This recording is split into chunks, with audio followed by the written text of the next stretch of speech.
Blah. Hello and welcome to Stuff Every Queer Kid Should Know, the survival guide for late adolescence, but also misery.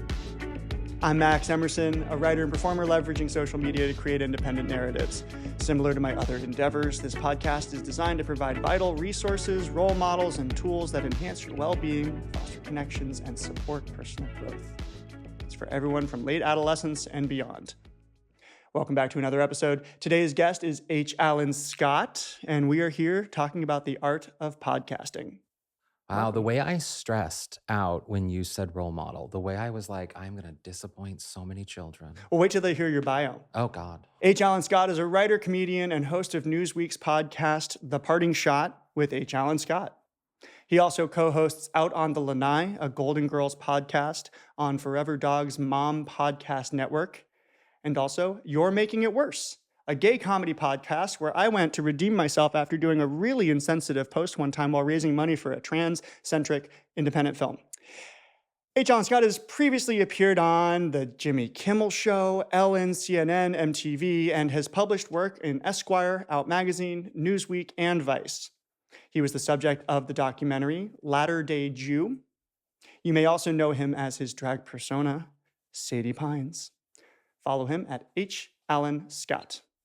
Alan, thank you so much for coming on my show. Yeah, thank you for having me. I really Wow, appreciate your veteran podcaster voice lending its credibility to my fledgling program. I'm exhausted by my own resume. That's so crazy. Wow. You never hear it in one sitting. That wasn't even half of it. I had to edit it down from what the I'm producers glad. had prepared. Thank you. Thank So you. I like to start every single podcast with a series of rapid fire questions in a segment called Who the Hell Are You? Oh, that's exciting. Can I look at the camera and answer it directly? You do whatever makes you feel comfortable. Ready? I'm ready, yes. Your name, H. Alan Scott, / Sadie Pines. zodiac sign. Cancer, and I'm sorry. What is Sadie's? Same? Oh, of course. Okay. Yeah, but she's much younger. Yeah. What are you an expert in? Like, what are we discussing today?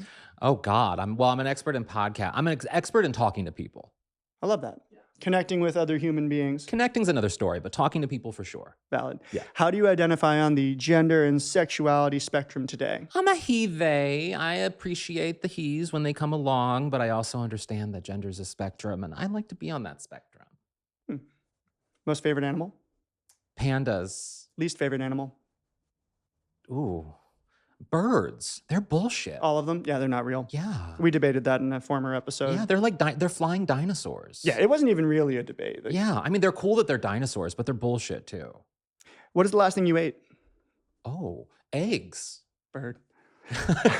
How many caffeinated drinks do you drink per day? Oh my God, I drink so much tea, and then I had an iced coffee on the way here, so I drink a lot You're of glowing. caffeine. Yeah, I'm glowing because of makeup, but I am also glowing because of caffeine, yes. What is your favorite beverage across all beverage spectrums? Oh, there is nothing better than just like a black Yorkshire Gold tea with a little bit of milk. That is like the perfect tea. Biggest pet peeve? Oh, people who act above others. Douchery. Yeah, I hate douchebags. Okay. And I love bringing them down and like bringing them down to size a little bit. You know what I mean? Yeah. Yeah. Dream vacation destination? Oh, I hate vacations, but I guess dream vacation, Disney World. Yeah. Great. Favorite sport or game? Well, you can tell I'm not a big sports person. Game or like Or game. board game Anything. situation? Anything. Oh, well, I love cheating at Monopoly. Okay. But only if you're cheating, you like to play Monopoly. I think board games are only meant to cheat. Like, you're supposed to cheat on board games. Okay. That is the point of a I will board game. save this clip in case you ever come over for a game night. What is your favorite thing about queer bars? Favorite thing? Yeah. Oh, penis. Great. On a scale of 1 to 10, 1 being a virtual hellscape and 10 being an absolute queer utopia, how are things looking for queer people in America right now? Oh, wait, what was the scale again? I'm sorry. 1 to 10. 1 being hell, 10 being utopia. I'm going to say in the 5 or 6 range. Okay. Yeah. That's not bad. Yeah. What was the last item you misplaced? Oh, a Dior lipstick. I was dying because Dior just put out this new thing, this new cover for their lipstick, and I knew I had one and I could not find it anywhere. And then I found it in this like I'm going to brag here, but this one Prada bag that I didn't know I had in this one corner of the closet. And I was so excited for both the products. I found the bag, but then also the Dior lipstick. That wasn't rapid fire, but I was really excited about That's finding okay. it. You actually answered the next question, which Okay. was where was it? Yeah, in the Prada bag in the closet. What is the last thing you were super mad about? Oh, losing that Dior lipstick because they're expensive. What was the last thing that made you cry? My cat, I had to put my cat down. And Aw. that's been hard, but yes. I'm Yeah. sorry. Yeah. What is the location of the worst date you've ever been on? A tapas bar in the East Village in New York. I think tapas is bullshit, so that was part of the problem, but also the date situation was bad too. I respect that. It was years ago, though. I've been in a relationship with someone for years. But So now that was the anytime last date. anyone asks you out to a tapas bar, you're Well, like, tapas bars in red general are flag. bullshit. It's a red flag regardless of the situation. But yes, that also is bad I because think of it's that. good for people with ADHD. Is it? Yeah, there's lots of little. No, because it's expensive too. So if you have ADHD, you're really going to be focusing on the prices. And at that place, you're really focusing on the prices. Yeah, I agree. Yeah. I guess tapas in Spain counts because it's not super expensive. I guess. Yeah. There, it's probably more affordable. And what is your most prized possession? A blue bear. It's a long story, but it's a bear my mom crocheted for me when my parents were separated and I didn't live with my mom, and she had to sneak into the hospital where I was having surgery to give me the bear. And so I've had it ever since I was 5, and I won't say how long I've had it. She had to do like a whole heist to like Yeah, get you a bear. they had to sneak her in because my parents were it was so contentious, the divorce, that my dad did not want her in the hospital. So she had to sneak in to give it to me. And I still Really? have it. It looks over me at night when I sleep. How big is it? It's like, like a foot and a half Oh, tall. it's like a It's proper big bear. It's a big teddy bear, but it's blue. It's like a blue and white crocheted bear. It says 5 on it, which is, when I got it. And yeah. I guess if you're going to sneak into a hospital carrying a giant stuffed animal is like the right front. Yeah. I remember that she had to sneak me into a side room to give it to me because they didn't want my dad to see her at the hospital. I know, right? Ooh. God bless the nurses. We had a whole hospital drama in June that we're going to do an entire podcast about a failed adoption. And it was so incredibly complicated and so delicate dealing with the different family members because some of them didn't know we were there to adopt. We were just this like couple of gay dudes there to cut the cord or something. Wow. But the staff at the hospital was so wonderful. Yeah. They do so much more than that job description says. Yeah. You know this. I've had chemo. Like, I've been around the nurse hospital situation before, and like, they are amazing, the work that they do. Yeah. Yeah. I'm not just saying that because my mom was a nurse. They're great. It's just. Let's be real. Everyone can be an asshole, so I'm sure there's an asshole nurse out there. I think instead of sending like police to people's houses, 90% of the time you could just send a nurse. And they would take care of it. They would settle everything. Yeah. They've seen it all too. All right, this episode is about you, so we're going to keep getting to know H. Alan Scott. Have you ever felt like the stress of living authentically is keeping you up at night? You're not alone. Many of us in the LGBT community face challenges that can disrupt our sleep and overall well-being. I know what it's like to carry the weight of the day into the night. The worries, the stress, and constant pressure can make it hard to unwind. I used to lie awake for hours, replaying conversations and anticipating the challenges of the next day. That's when I found Magnesium Breakthrough. Incorporating it into my nightly routine has been a game changer. It helps me let go of the day's anxieties so I can finally get the deep, restorative sleep I need.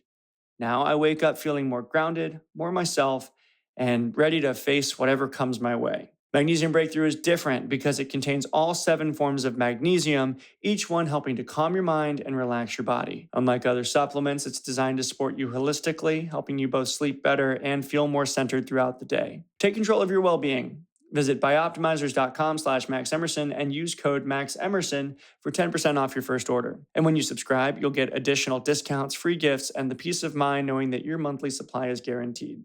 Embrace the rest and renewal you deserve. Hey there, listeners. If you're looking to boost your vitality and support your reproductive health, we've got something special for you. Let's talk about Shilajit, a powerful natural supplement that's been used for centuries in traditional Ayurvedic medicine. Recent studies show that Shilajit not only increases testosterone levels, but also significantly improves sperm quality and quantity. We're talking better sperm count, enhanced motility, and healthier morphology, all key factors for the male parts. But not all Shilajit is created equal. That's why we recommend Black Lotus Shilajit.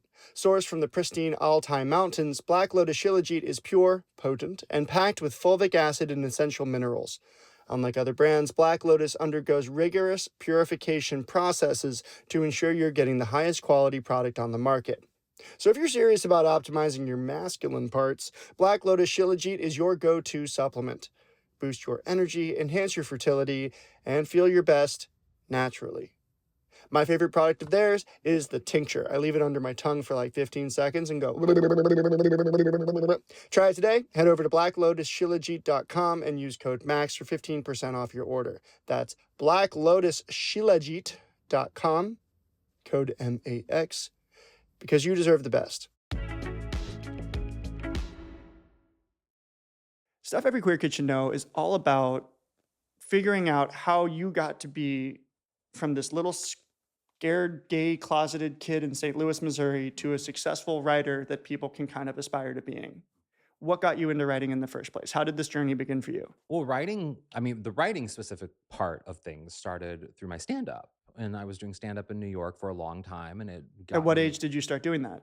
in my 20s, like Okay. early 20s. And yeah, and it just led me out here. And then the long form journalist writing, the more personality stuff that I do now with Mhm. talking with celebrities and like just podcasting in general, it came as an offshoot of me just wanting to do more personality stuff, finding a new way to do stand up in the world and incorporate it into my work, Okay. you know? Well, it seems like you transitioned to a lot more kind of serious and introspective topics. hmm How did you find that balance kind of moving in that direction?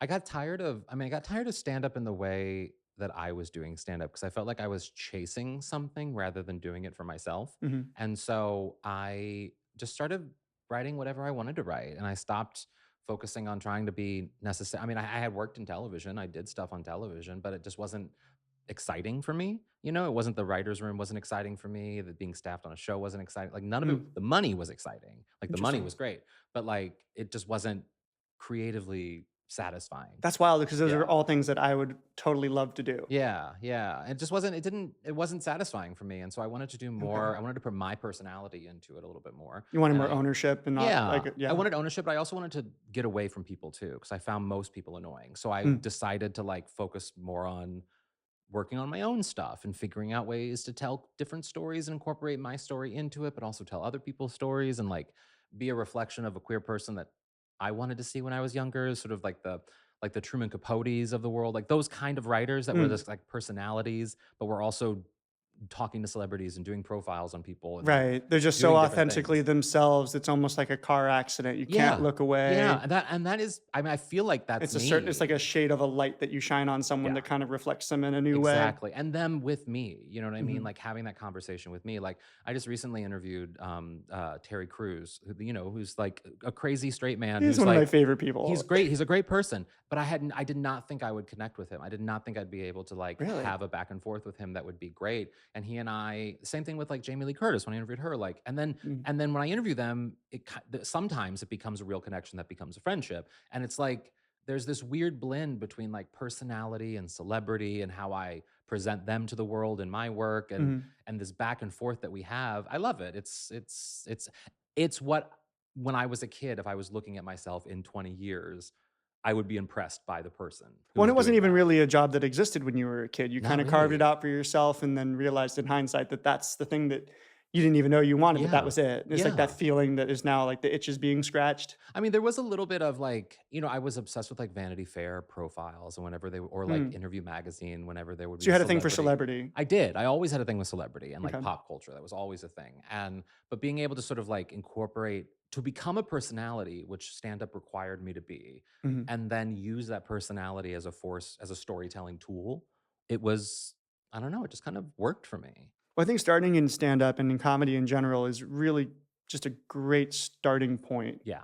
because you always hear that, actors will complain that drama is easy, comedy is hard. So you're already starting with the hard thing. Yeah. And the comedy is required in all of the other genres. Like in every horror movie, they make you laugh before they scare the shit out of you. Yeah. Like they Yeah. always like open you up a little bit before they rip your heart out. And you need comedy to be able to kind of get people to let their guard down a bit. Well, it So I also think takes that's down your own fear, you know what I mean? oh Like, for your as the performer. yeah, just like in general, Oh. being able to communicate with people. I don't have a lot of fear. I don't worry so much about I worry about having a connection, which is why before when you were like connecting and person, they're two very different things. And so Interesting. I can have a conversation with someone, but connecting is a whole other ballgame.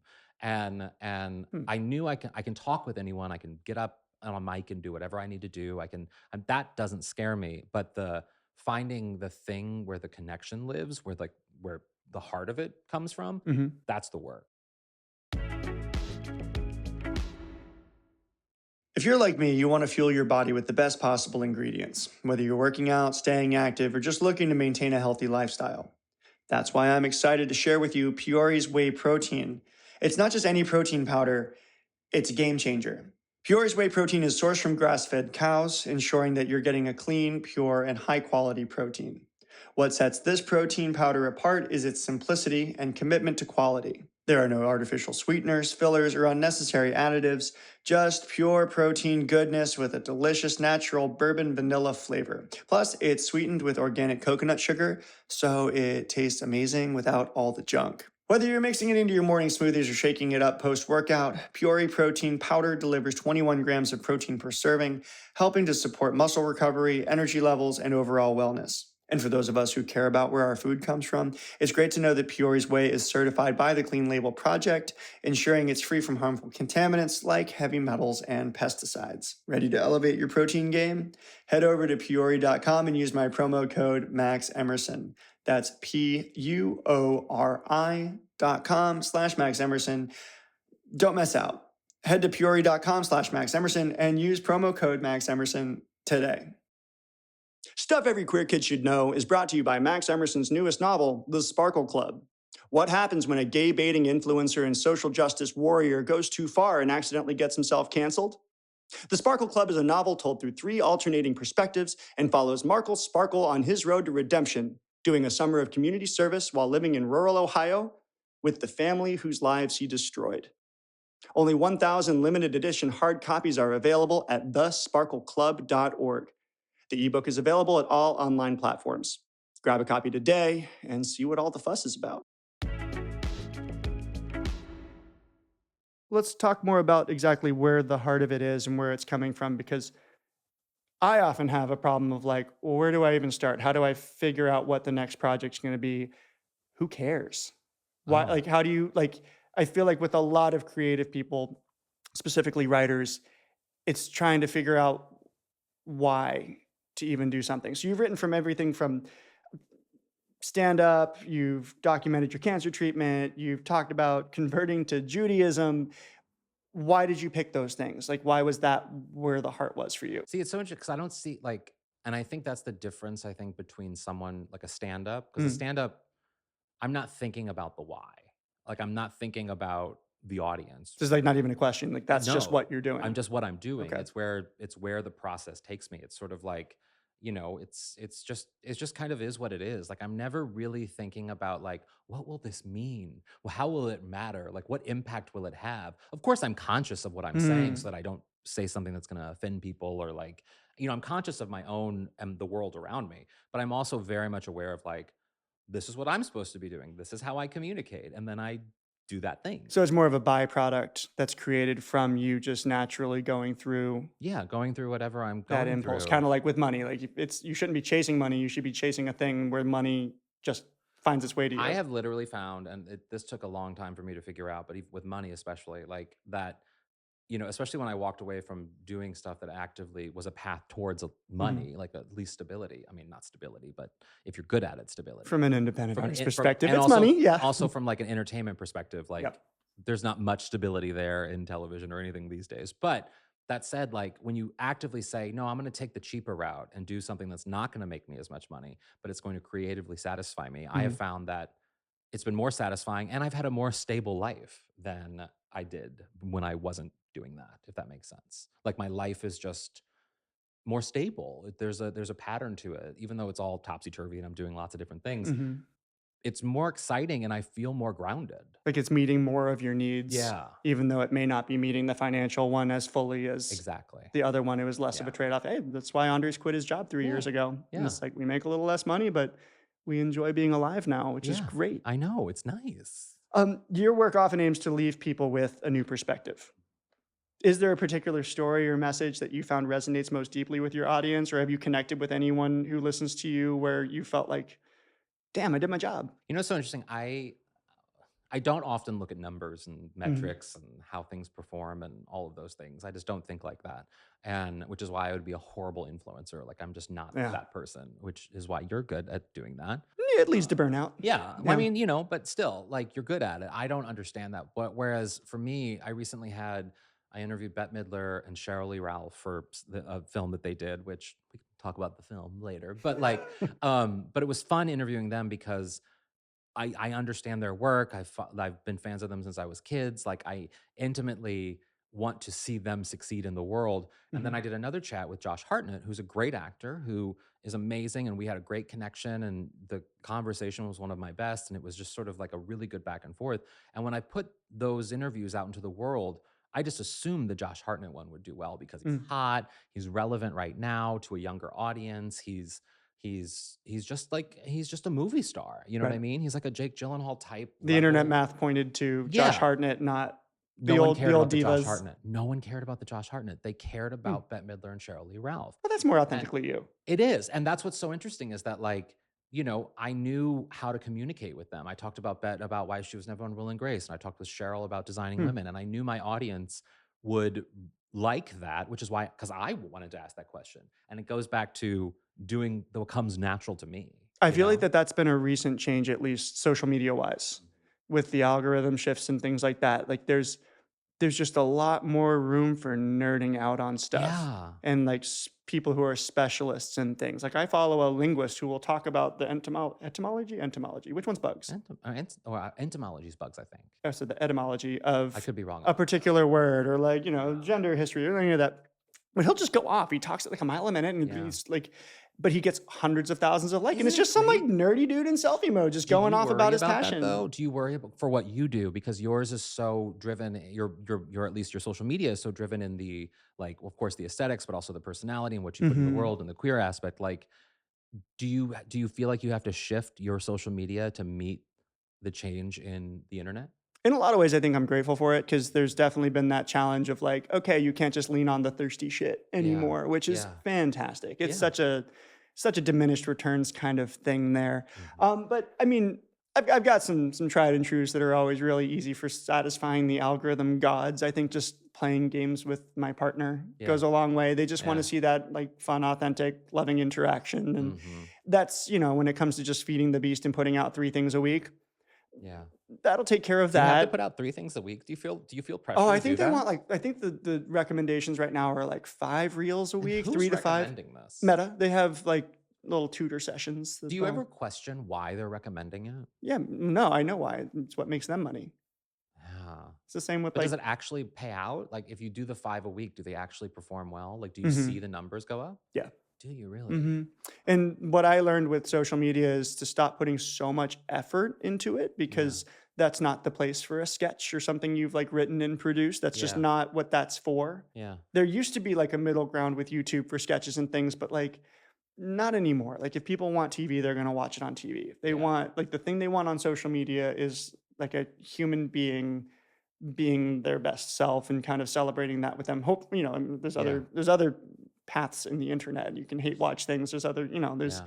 Oh all my kinds god, of I tropes. love hate watching. Oh, I do. I do. I can't help Who's it. your favorite hate watch? I mean, I don't really have a favorite hate watch, and I don't think I would actually admit to it because it would probably get me canceled. Mm. Not canceled, but like it would. It's like it's like the kind of things that you see certain people on social media and you just love to judge them. Like you follow them to judge what Like the they're doing. Schadenfreude, I like mean, the. you have this too. When you came on my podcast, you're making it Mhm. worse, and we talked about this. Yeah. That like I thought you people. meant maybe like the Britney Spears thing where people are kind of like mean watching No, her no, no, break no, because down. those are just monsters. Those people are Okay. horrible. What I'm Yeah. saying is I've had to like have a couple talks with friends about yeah, that sort of stuff. yeah, exactly. Yeah. That kind of shit's toxic and bad, and you shouldn't be doing Mm. that. What I'm saying is like what we talked about on You're Making It Worse, where you came on because of a particular moment where Mhm. like you kind of went into there was a situation that Oh, happened. we can talk about And it. I mean, we don't need to. I mean, we don't need to go into details. What I'm saying is that like you came on with an artifice of being this insta gay, Mhm. and there's a reputation that comes with being the insta gay, whereas you're just some naked guy who's putting out thoughty things. Right. That was a reputation when you came on,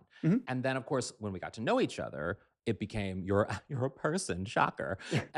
and you and we had the conversation around sort of like people basically hate following you just to judge the things that you're Mm. doing. And some of it was worthy of judgment. Even you admitted that. Oh, But yeah. like, No, I'm a white boy from Florida. There's so yeah, many gaps in what I, like, know and what I need to know even today that, like, totally. oh, yeah, it was like the last season of Hacks. It's like, it's not whether or not she's gonna step in it. Mhm. It's, like, how she deals with it when she does Well, step and in it. it's what Like, I love will about she listen? situations like that, and when I can tell someone's a good person is that I'm very quick to recognize when I'm wrong, because in Mm, stand up and in performing, not everyone's going to laugh at everything. Not everything is going to work. Not everything, and I it doesn't bother me. The silence doesn't bother me. The lack of numbers don't bother me. Like that shit doesn't bother me. And it's but what I mm, find then is that when someone like yourself who can come on and actually accept that, like, we can have this conversation and I'm self-aware of that, I know people follow me for these reasons and all these other things, mhm. like that you can also see that the silence doesn't necessarily bother you either sometimes. That like Yeah. sometimes you understand how people view you. And that to me is half of the game, is understanding Mm. yourself to a point where then you know how to put yourself out into the world and you can do it in a healthy way. Isn't that such a fine line, Yeah. like, between finding self-awareness and being so crippled by it that you can't move? I mean, yeah, yes, yes, but at the same time, it's also like it's. I always say I'm not really good at many things. Like I could not be. I'd be a horrible teacher. I'd be horrible with animal. I'd be horrible lots of things. Mm, The one thing I can do is talk because I know myself. So I know how to communicate with someone because I know myself so well yeah. that I can go in any direction and do anything. How is it that when you're talking, Yeah. you're able to find so much humor in the challenging and trickier topics? I feel like you thread the needle really well in a lot of things that you do. Is there a way that you approach it that helps you kind of find the lightness and humor in hard, I maybe even mean, controversial things like cancer or religion or yeah, anything else? yeah. I mean, I think humor's in everything. Like Mhm. humor, if you can't laugh at yourself, like it's a real shitty existence. Yeah. And if you can't laugh at the craziest things, I mean, I remember I had a this is gonna sound like a humble brag, but it's not. But it's was one of my favorite moments after chemo. I did a live show and then Robin Williams was part we went out to dinner afterwards. And it was just a couple months before he died. And I remember I made Robin Williams laugh. And like, I just, like, rode on that for a long time, and then when he died, it was like it was like a shift for me in that, like, that the human underneath everything is, Mhm. like, actually the most important thing, and that if we can't find those moments to focus on the laugh and the humor, then it makes us more sick as humans. It makes us worse as humans. If like, when they Mm. just recently said that, like, someone was talking about, I think on The View or something, that they've never heard Trump laugh, and I'm like, "Well, that's probably part of the problem, is that if you're not laughing, Yeah, I if you've literally haven't. never heard someone laugh," and they like to make fun of, other politicians for laughing, and That's often true. rooted in other things, but that I don't I've wanna I've get. heard like a scoff. Yeah, sure. I mean, "Heh," like a you've heard like a mocking laugh, but what I'm saying is like, and I don't want to get focused on Trump, but what I'm saying is like, if someone doesn't laugh, if someone can't find the humor and be able to mm, be open to humor, that's an existence I don't want to be around, and that's something that I just don't want to touch. Like that's a person that I know is not good for me, and that's a path that's not good for me. You got to find the humor. pretty solid red flag. I think so. Hmm. Yeah. As someone who's deeply engaged with both online and offline communities, translation, What's an offline community? I don't know, Golden Girls? Like, you Oh, just yeah. you're, like, really you know your shit when Yeah. you're into something. What topics or trends currently have caught your attention specifically on the web, though? What trends? Yeah, like, what are some of the things happening on TikTok and Instagram that you're loving seeing happening now? I mean, we I talked about kind of authenticity and nerd Yeah. culture having a moment, but, like, what are some of those things that you see Yeah. gaining traction? I love when the internet gets to a point where they just get it. Like the Clark Kent thing with the Olympics right now. Mm, Stephen, I can't say the his last pommel name. horse boy. Yes. Yeah. And how he's just this like geeky boy. I don't know where he's from. And he wears these glasses. And I love that the internet can get so focused on, and he did an amazing thing, true. Like he won Mhm. gold. I think he won. They won gold, right? Oh, yeah, no, he's a And machine. yeah, yeah, yeah. He did all the Yeah. things, but I think half the people don't even know him for that thing that he's probably should be known for. Instead, they know him Mm. because he's this geeky, like we don't see that a lot because of Well, I think you do, it's just fast now. And Well, it no, doesn't always penetrate. Like my mom knows who that guy is, but my mom doesn't know who the Haktua girl is. I don't know who that is. Really? No, who is that? What is the Haktua girl? Maybe I do. It was like a Kyle from Target kind of thing, but like dirty. I would say it's close to the Cash Me Outside girl in some Okay. capacity. She Yeah. like grabbed an interviewer's camera and started talking about blowjobs. She's like, and you got to do it and spit on that thing. And like people turned it into a Oh, remix, and yeah, I don't they know tried to make that. it more of a thing. Like they pumped too much into it. Like she went Yeah. on stage at Lollapalooza or something, and no Yeah. one cared. She's Yeah. been like hanging out with RFK. Like it died. It died. Oh, wow. But like people complain about that a lot, and that there's no monoculture. Like kids don't sit around quoting South Park Yeah. the next day at the Yeah. school lunch table I know, I've anymore. thought about that actually. But That there like, is. It's just it's gone in 5 minutes. yeah. I mean, well, it is and it isn't. You know, I look back to like a film like Devil Wears Prada, and people still will quote it obsessively, and it becomes a part of a social conversation. You know, that's something that I talked about with Bette Midler a little bit. That But Devil Wears Prada was what year? 2012, I think. I don't know It's kind actually. of the end of it. And that's what I'm saying is that like Yeah. it's interesting. Like, will we have that with other big things that happen Mhm. in like the late 20s? You know what I mean? Like I don't know. I think people are just really embracing their inner ADHD thing where they'll just hyperfixate on something for a week and then completely move on and forget it ever existed. Do you feel like, this is with ADHD specifically, do Ooh. you feel like that we use that a little too loosely, and that people who actually have ADHD are a little bit like, not everyone has ADHD, it's just that they can't focus on what they're focusing on. Like, Mm. you know, the internet has fucked them up to Like it's a think that they crutch. have ADHD, when in reality there are like clinically diagnosed people with ADHD. Well, I think it's a spectrum, and it's definitely something that we weren't considering before. So I think it's, I hate to do this, but yeah, it's kind of both. Yeah. I think the internet has perpetuated it and made it worse. Yeah. I think just the natural environment we in is just like our attention is literally a product now. Mhm. And any time in a late capitalist society when something is valuable, it just Yeah. gets milked dry. Yeah. So yes, it's getting worse. I also think it was underdiagnosed or underacknowledged. Like, I'm pretty sure my mom has pretty wicked undiagnosed ADHD. But again, it's on a spectrum. So it's like, at what point do you medicate it? At what point do you, like, my little brother's youngest has all the signs, all the symptoms. He was here and tore apart my house when he was visiting. And it's like, he doesn't want to medicate the kid.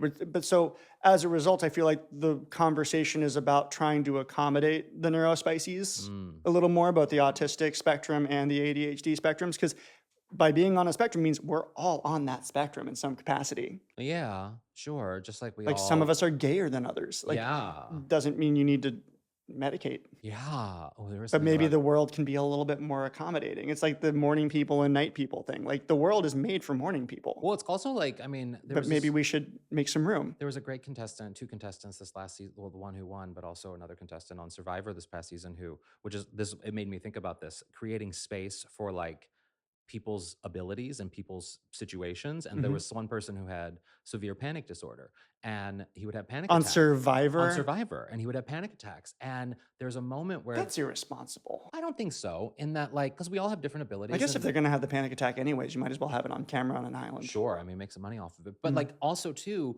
I think it's fine. I suffer from anxiety, like a lot of people do, and like it can be crippling. It can be a situation in which people, it stops them in their tracks. And to have somebody like the winner this past season, Survivor, recognize, oh, this person just needs someone there with them to get through this episode. That's it. Like get through this moment of panic. That I think is what we need more of. The understanding of someone is just kind of like that. Which I remember growing up. There were a lot of kids that would like milk it Of course. with the special considerations for testing and stuff. But it's like we're always going to play whatever we can to our advantage. So it doesn't mean you shouldn't help the that's people that human need the nature. help. I think that's human nature, but it's also like, judging is also human nature, and I'm great at that. I do that for a living too. It's just like, that's all a part of human nature. But if you have just a little bit of empathy, maybe people would be a little bit nicer. It's also the cure to a lot of our own problems, like anxiety and depression and things. Like the first thing I do when I'm feeling depressed is like, well, what's the last time I did something nice for someone else? And that's like always snaps me out of it. Yeah. I had a thing the other day where I was going to cancel on an event. I was supposed to go to something, and I texted the person I was supposed to go with being like, I'm just not feeling in the mood to be around people today. Like, it's just not my thing. And so I canceled, and then I ate something, and then I felt great. And so I didn't need, I was like, oh, I just needed to eat. That's all I needed was to eat. Now, I will say, I Andres and felt I have official timeouts when we're arguing until we eat. until you eat. Yeah. It's like we have like a flag we can just throw into the conversation, be like, shut up. I will say I do wish I would have stayed home. Because I did go to the event and it was a little boring, but the mood changed because of the food. Yeah. Yeah. A lot of comedians struggle with depression. Why do you think that is? Well, It because seems like they have disproportionately high rates. And maybe it's just because it's good comic content. They might be faking I it. don't think But it's just I don't think there's been a study on. why would someone fake depression? Yeah, I'm sure. I mean, I don't think it necessarily is exclusive to comedians who that they are more depressed. I just think that comedians are more open about communicating Okay. about what we're going through because that is what we do. That's our bread and butter. You know, Okay. communication is what we do, and we take jokes that then you would never say in public because I get to say it on a stage, and you get to relate to me saying it on a stage because you're too well normal. You're a normal human being who's Right. sitting there in the audience who doesn't necessarily feel comfortable expressing whatever things in your head. And yet I'm able to do it in a funny way that then gets you laughing, but also then makes you relate to it and Yeah. goes, oh, okay, well, now I feel seen. Good. Awesome. And the Yeah, I see ability why to a lot of do like that. straight men comedians struggle with finding that line for themselves because that Sure. is sort of the job of the person on stage is to be the philosopher where nothing's off limits, the stand-up philosopher, as Mel Yeah. Brooks would have said. But at the same time, it's like you guys aren't seeing the bigger picture in a lot of these ways. I mean, I don't think it's necessarily exclusive to straight comedians. I get what your point They're the with ones that are that. going under fire, though, is what I mean. It's like they're the ones that are There's always also like a lot offending, of being like, "But if this isn't funny, nothing's funny." It's like, well, let's look at our perspective. I know I get that, and what I think, but I don't think that's necessarily exclusive to straight people because I think there's a lot of really awful gay comedians too. Cheers. But I would say that's more has to do with just sort of ignorance Mm, and arrogance is not exclusive to a sexuality. It is it is everyone has who's arrogant in some yeah. capacity, and they fear the option of evolving. They fear Hmm. sort of the change that can come. And for I've me, always called it the lazy option. oh yeah, Because you just haven't spent the time actually writing the joke properly. yeah, you're taking the. I mean, Like, well, you haven't thought about it enough, and you're just going with, like, the low-hanging fruit. it's sort of like, and this is a drastic example, but like for a lot of those comedians, like a Seinfeld, and these are great comedians, but like a Seinfeld, or you could even go in the Dave Chappelle direction, even though Mhm. that's even more of an extreme in a lot of ways, that they've made a living off of doing this Yep. thing that they've always known to do.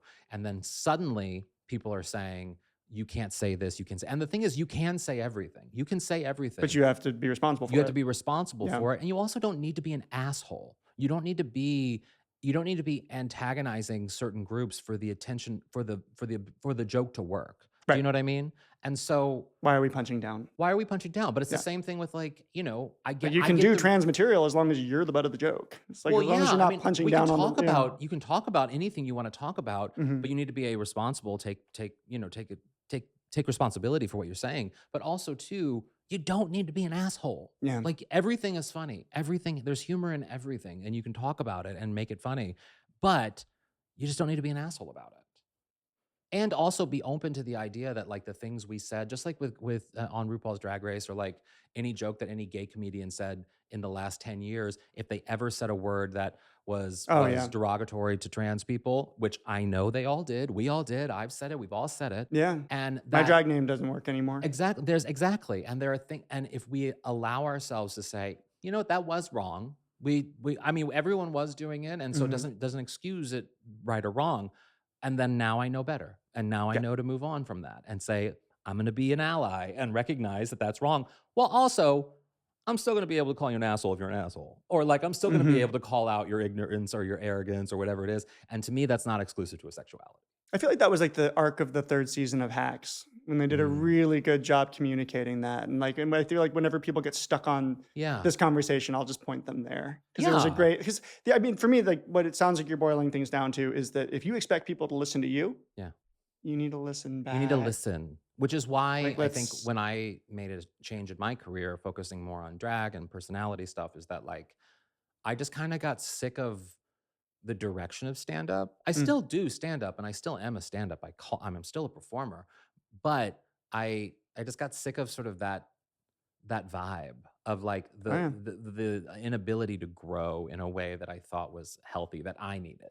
Well, a lot of the stand-up, the money is coming from those, like, middle American tours. Yeah. So you're catering the content to very different perspectives, and I think Mhm. it's really easy to get stuck in, we'll call it a bit of an outdated mode. Mm. One of my survival jobs through college was a waiter at the Improv. Oh, how was that? It was the Coconut Grove one in Miami, which Mm. was really fun, Yeah. and then also the one on Melrose for a summer, Yeah.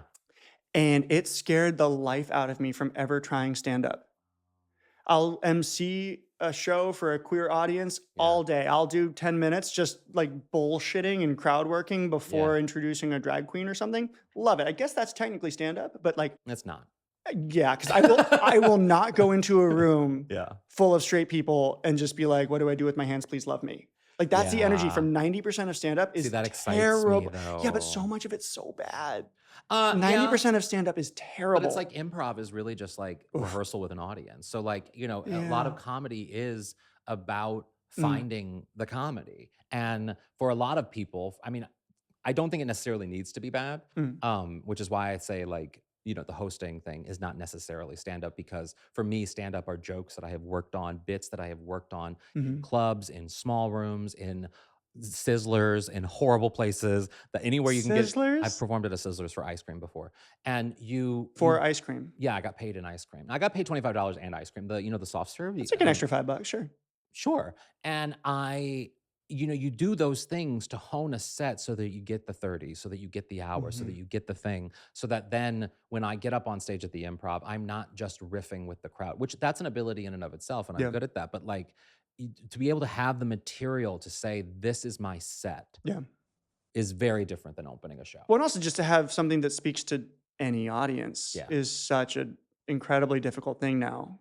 I think that And I that guess it doesn't mean that mindset is not everything works part of the everywhere. problem, is that, Mm, like, we think we have to have everything is for every audience, and it isn't necessarily. okay. Like, I'm not gonna be everyone's favorite, and I'm okay with that. Like, I'm not gonna Yeah, be and I get it. There's a lot of other things in people's heads that may go into why I'm not their favorite. It could be because I'm gay, it could be because I'm fat, it could be because of where I'm from, it could be because of how I talk, I'm Jewish, whatever it is. mhm, And, like and I get that that's their thing, yeah, not my problem.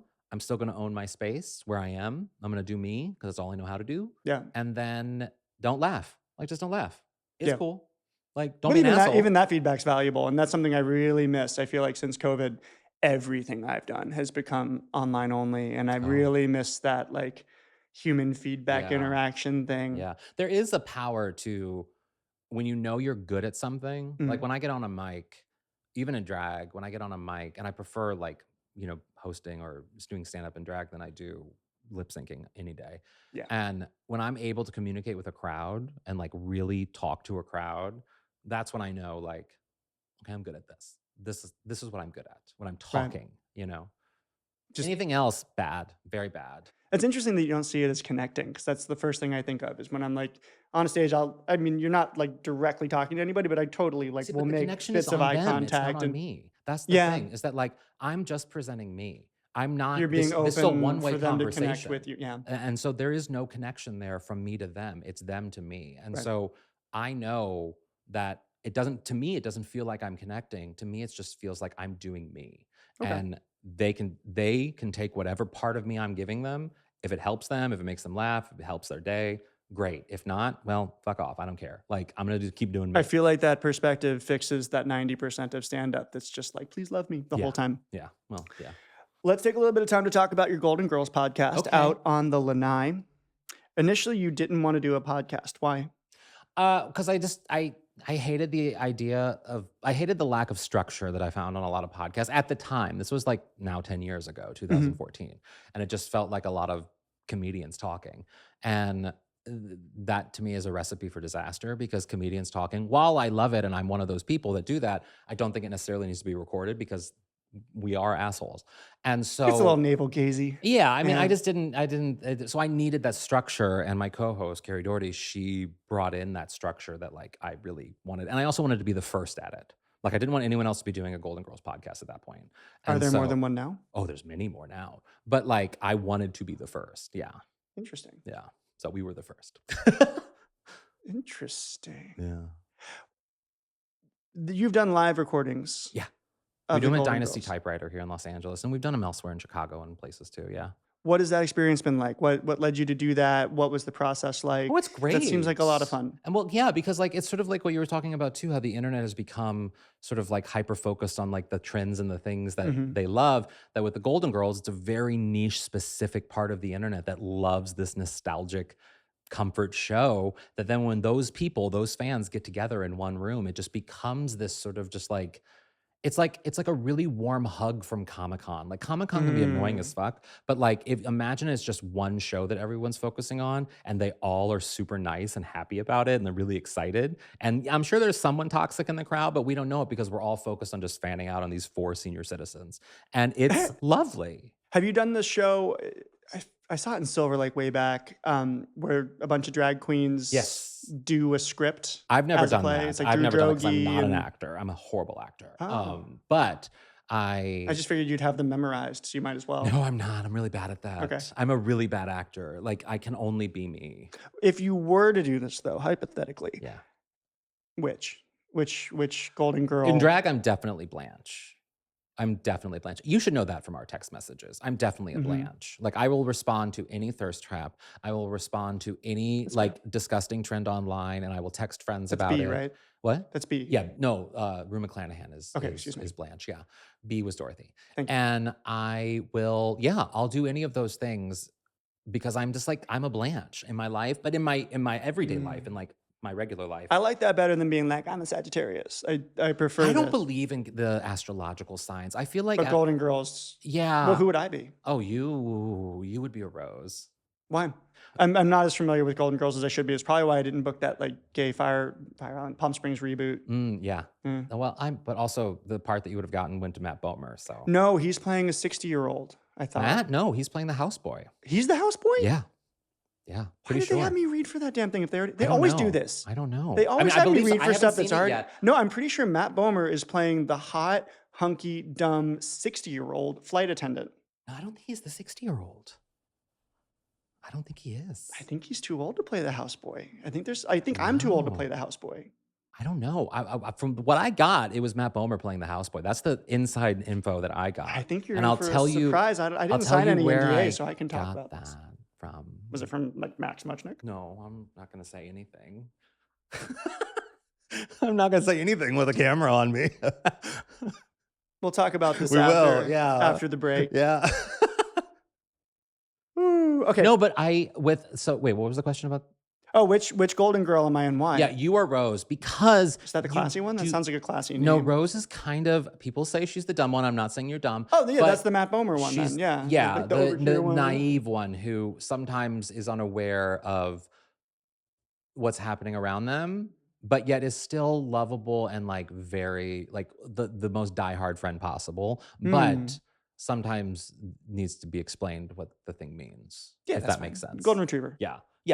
And I say that to you because sometimes, especially if I'm texting you about like the way people are commenting on your reel or the way like whatever, and you seem to be unaware of the yeah. things that I'm seeing, and then I'm like, oh, let's break this down. Yeah. Well, I mean, that's kind of part of like, you have to have a goldfish brain sometimes Yeah. as a content creator just to survive, because even if you're not doing anything that's crossed the line, Yeah. there's still going to be people being shitty about something. So Being like, shitty or wanting it's to- really yeah. hard to like it's like you have to pay attention to all of it or none of it sometimes. And it's like, it's very helpful to have someone be like, hey, this one. Yeah. You should I will say take a this, look. I'll say this too, that like, Because our stuff gets reported all the time for nothing. oh, I'm sure. I think like the last reel I posted was flagged for inciting violence and was taken I've down gotten that for too a week. with other things. I think yeah. it's because I smacked my boyfriend's butt or something. Yeah. Like it was so Yeah. dumb. Yeah, and I mean, and so but what I love about you is that like you're open to being made fun of a little bit in some of those, like some of our texts, even if by all means. yeah, and it's and that's when I'm like, okay, Well, there's a reason that I'm framing this entire show with me as the student. yeah, Nobody wants to learn anything directly from me. yeah. All right, I got the wrap up cue from our producer, so we're going to breeze through the rest of these before we do our closing segment. So we talked a bit about the transition from stand up to writing more fully and sharing that and approaching those topics. I want to talk about your journey into podcasting a little more specifically, because this episode specifically is about people who want to become podcasters. Wow. I know. Because, we don't have enough of those. I've heard. Yeah, that's what is it? There's a shortage of pilots, nurses, teachers, and Yep, podcasters. it's desperate. We need it.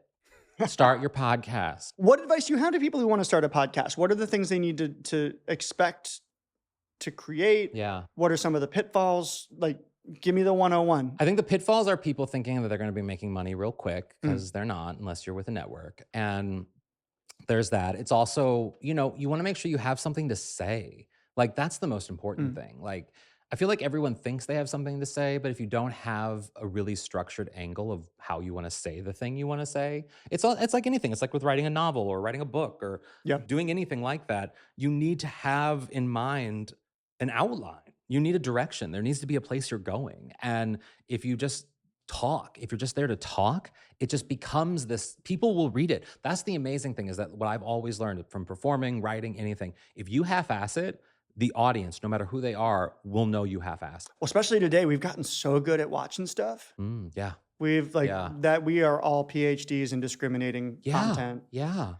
How would you describe what it is that you have to say? Well, Like, how do you frame it? What's a great way? Like, if you were trying to outline your podcast, and the top of the line is, what is it that I'm trying to say? I've tried to open every episode with it. I'm trying to provide tools, this, and this. Like, I'm trying to provide resources to 16-year-old me, so hopefully he's less of an asshole. Yeah.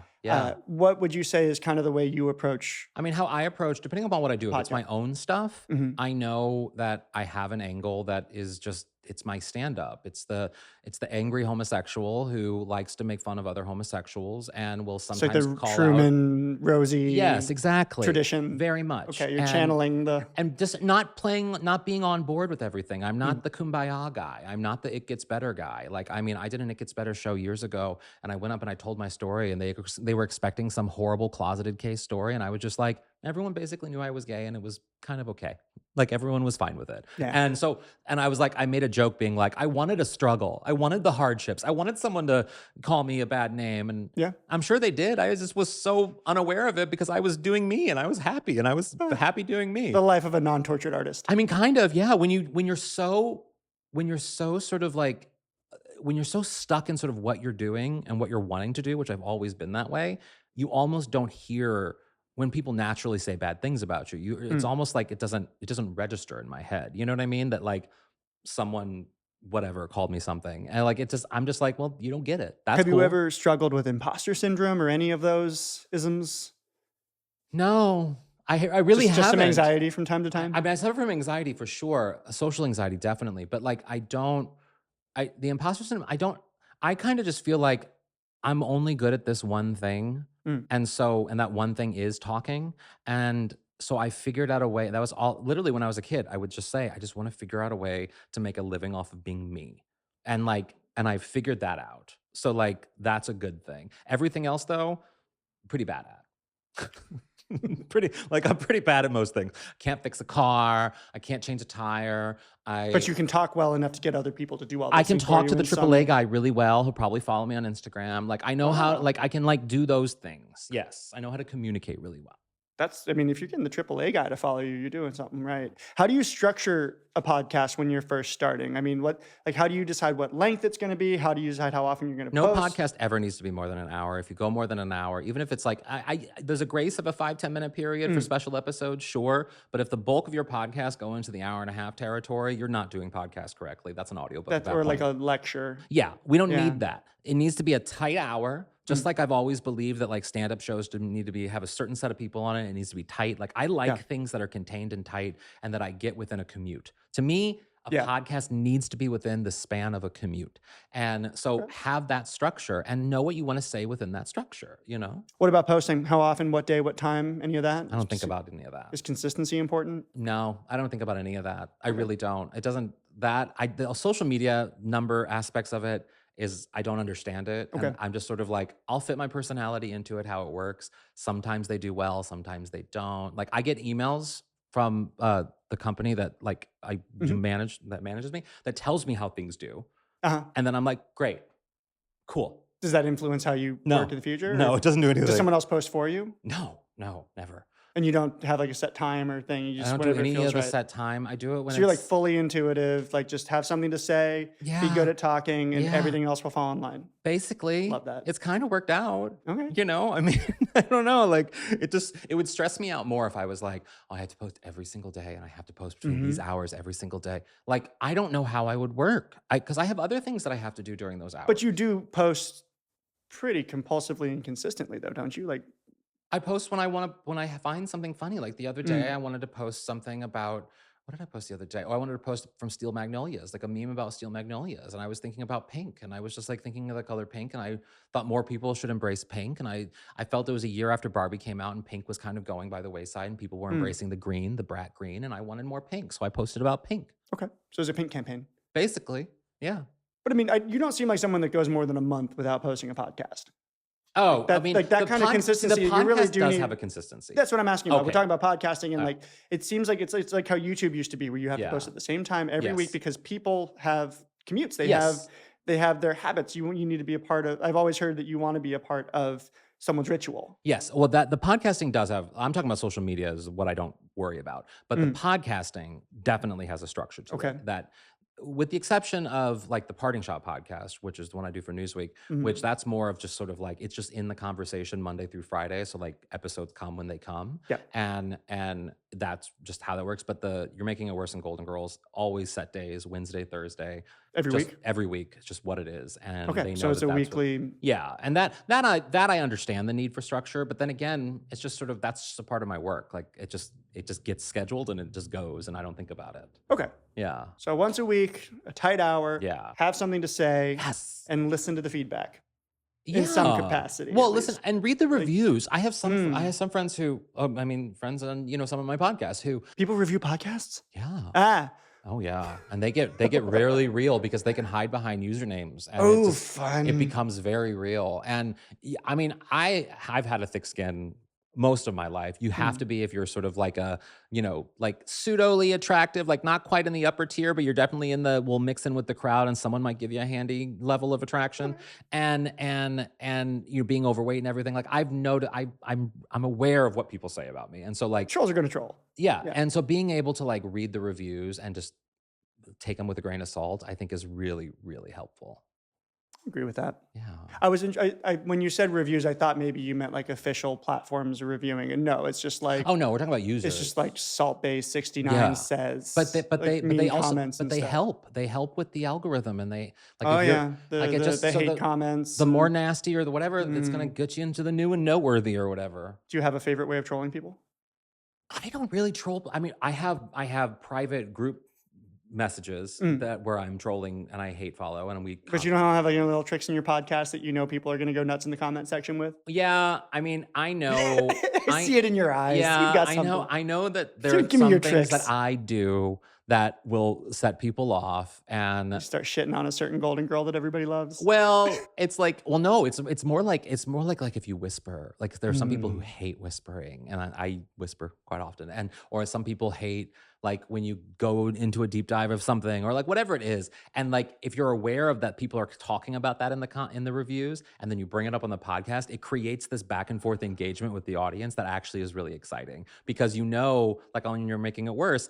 I'm the most flamboyant of the three of us. I'm the Mm. gayest one. Like we always talk about how, Brent is the least gay, Elliot's sort of the middle gay, and I'm like the really gay one. It's like a Goldilocks thing. Kind of, a little Okay. bit. And I know that because of that, I get the brunt of I mean, I hate to say this word, but I get the brunt of being the faggot. I get the brunt of the homophobia. I get It's the kind of brunt. freeing though. And it is because I Yeah. don't mind it. I know who I am and I know where I'm coming from. And so I play into it and I'll be the really gay one or the really sexy one or the really whatever Mm. one.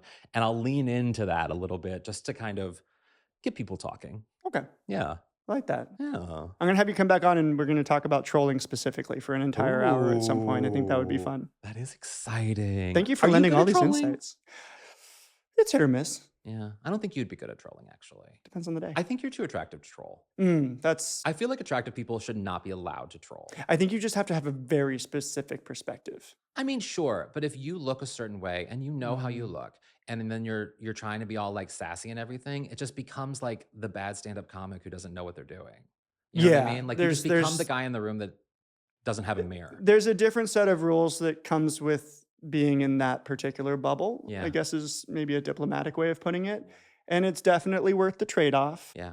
But You on ever, a you ever see that podcast, 30 Rock where like John Hamm like thought oh he was yeah, he thought he was a tennis pro because Why everybody doesn't this work? Like, everyone's always loved me for this, and that's what's great about like a dynamic with us is that like I get to be the Tina Fey that then gets to make fun of you for like posting the butt picture or whatever, and you aren't confused about why I'm making fun of you. You actually are self-aware enough to know, oh, I get it. I'm That's a too busy at the modeling job in Belize. Yeah. whatever. Like it's like you know that it's ridiculous that you post that thing, or it could be ridiculous, and that you're okay with me making fun of you for it, and like airbrushing shit, which I make fun of you for. We've actually stopped doing that. The I know. algorithm has started, thankfully. Yeah. I feel like the algorithm has made adjustments where it's like they know when you Facetune something, so just don't Facetune at all. Yeah. Like that sort of stuff is really nice. I mean, true. Sometimes you just need the market to correct. But like my line of jokes with texting you has gone because I can't like make fun of it anymore. I can just like Photoshop some and send them to you. Oh, please do that. I would love that. I love a side by side. I want to see the real and I want to see what happened, like the subtle tweaks. H. Allen has always been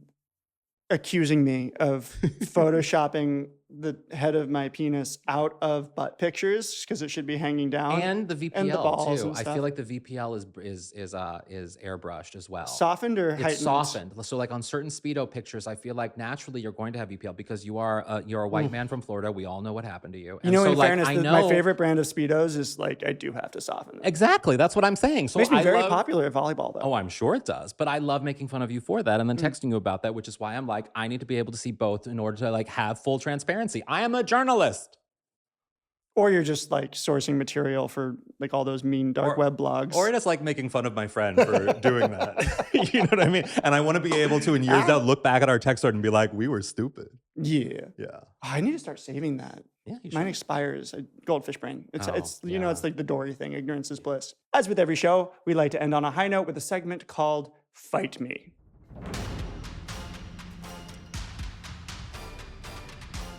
H. Allen has been given a list of controversial topics, has selected one, has selected his stance, and will have 1 minute to argue his case.